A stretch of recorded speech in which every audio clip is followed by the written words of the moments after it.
দাবি দেওয়া পূরণের আশ্বাসে একদিনে অবসান হলো 2 আন্দোলনের।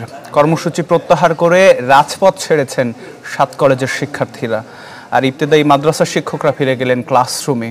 মাদ্রাসা জাতীয়করণের সরকারের আশ্বাসে খুশির জোয়ার বয়ে যায় তাদের মাঝে। যে আমাদের খুব ভালো লাগছে, আজকে আলহামদুলিল্লাহ ডক্টর ইউনূসকে অনেক অনেক ধন্যবাদ আমাদের পক্ষ থেকে।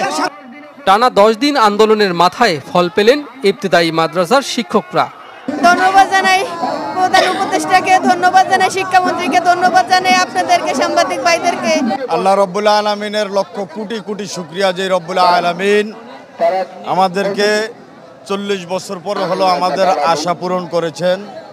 শিক্ষক প্রতিনিধিদের সাথে বৈঠকের পর রাজধানীর শাহবাগে আশ্বাস দিতে যান শিক্ষা মন্ত্রণালয়ের যুগ্ম সচিব। জানান 2025 সালের জুনের মধ্যেই পূরণ হবে তাদের দাবি। বাংলাদেশের সকল ইবতেদায়ী